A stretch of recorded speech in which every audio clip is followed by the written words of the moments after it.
What if the most powerful countries in the world aren't preparing for war the way you think?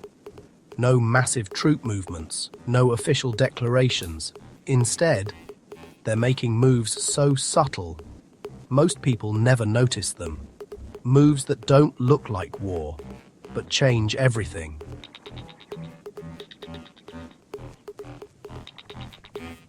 Because while the world watches headlines, the real game is being played underneath. And right now, 3 countries are shaping the future in completely different ways. The United States, China, Russia, each with a strategy, each with a goal, and none of them are telling you the full truth. The United States doesn't just rely on military power, its real strength is control of the global system itself. For decades, it built a world where trade flows through its networks, finance runs through its institutions, security depends on its alliances, and now, its strategy is simple: maintain dominance without direct confrontation. The US doesn't need to fire weapons. When it can restrict access to money, sanctions, banking controls, global payment systems, entire economies can be pressured without a single shot fired.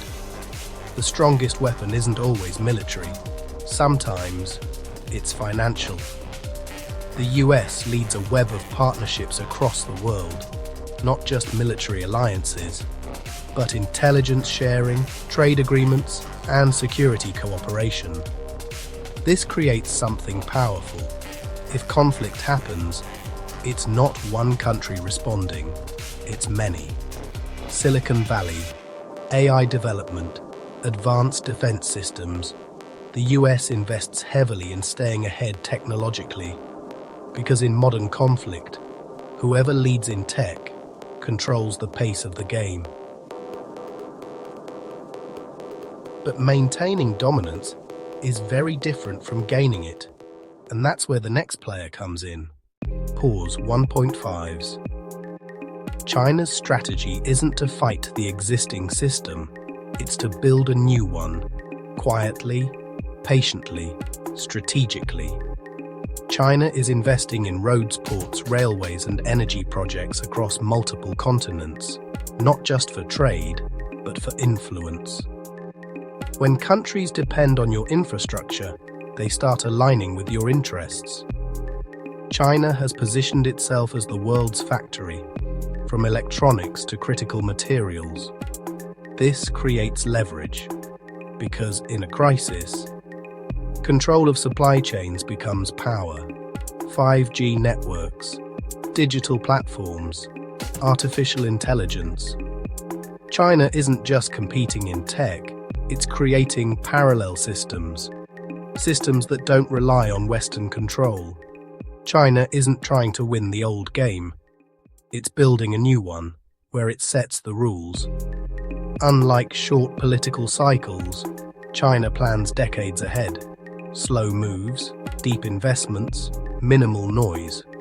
Because the goal isn't quick victory, it's inevitable influence. Tensions spike. Russia knows it cannot outmatch the US economically. Beat. It cannot outproduce China industrially. Beat. So its strategy is different. Low rumble. It doesn't try to control the system. Short beat. It tries to disrupt it. Asymmetric warfare, cyber attacks, information campaigns, unconventional tactics. Glitch. Smaller moves that create outsized impact. Code floods networks. Phishing lures decision makers. Botnets bend the conversation. Blurred feeds amplify doubt. Shadows move in rooms with no flags. Satellites flicker. Signals jam. The map jitters. Strategic pressure points. Not global dominance. Targeted regions and conflicts. Places where influence can shift quickly. Where a frozen line becomes a lever. Borders tested. Talks stalled. Proxies nudge outcomes without fingerprints. Instability is not a byproduct. It's the tool. Energy leverage. Energy isn't just economic, it's political. Supply increased or restricted.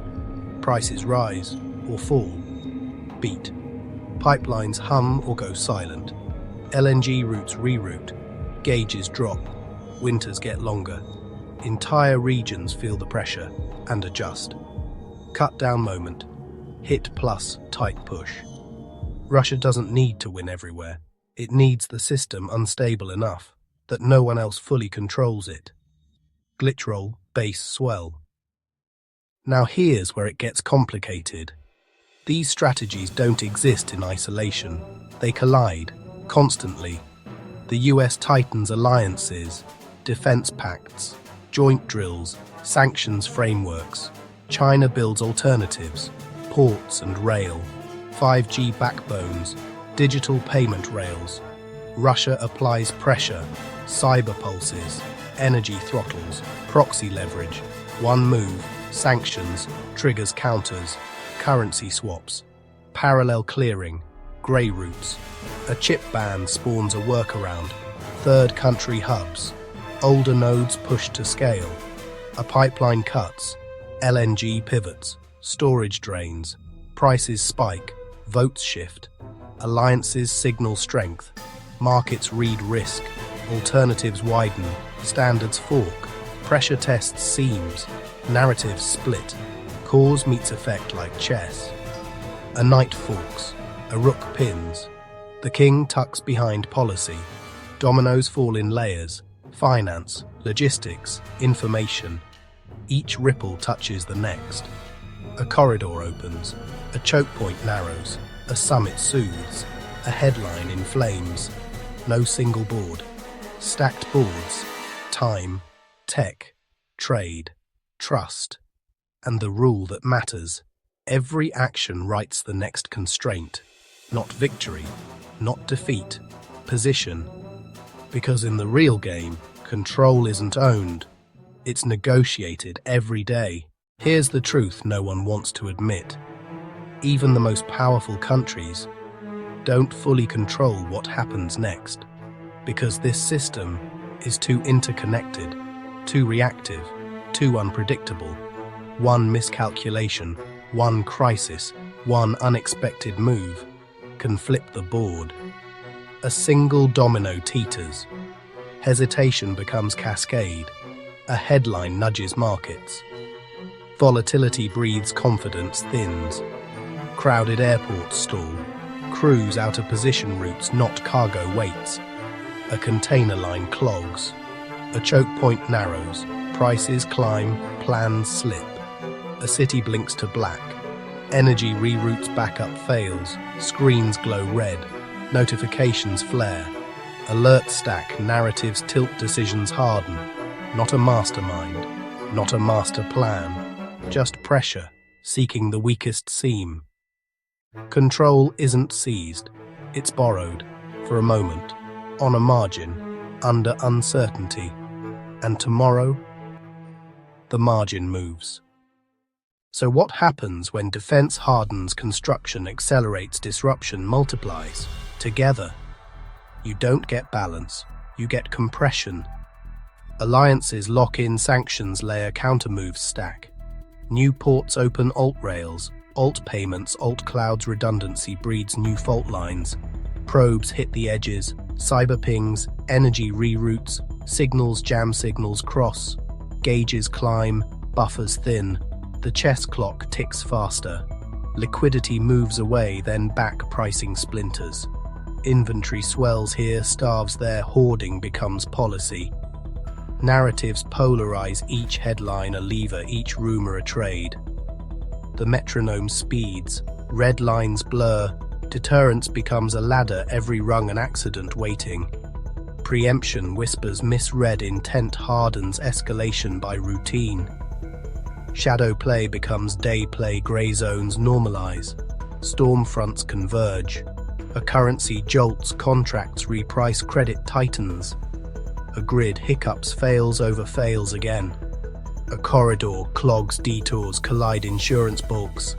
A back door opens, patches, race logs go dark. Clocks sync to crisis cadence. Decision windows compress. What breaks first? The plan, the patience, the perimeter. Because pressure doesn't end things, it forces choices.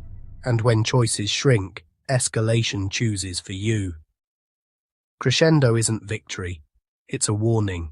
So now you see the strategies, the hidden moves, the real intentions.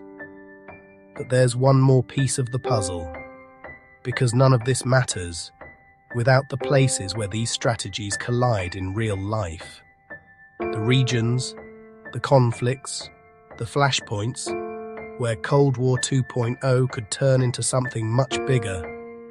Watch the board fade, pieces into coordinates, theories into terrain, glowing nodes awaken, lines arc, quiet heat gathers. These are the crossroads, where pressure becomes place, where time becomes distance, where misread becomes fire. Part 3. We enter the map. If you thought this was intense, Part 3 is where everything connects. We're breaking down the most dangerous hotspots in the world right now. Places where a single spark could change everything. So don't miss it, because the next move might not stay hidden. Tap subscribe to catch part 3, The Hotspots. New episode drops soon.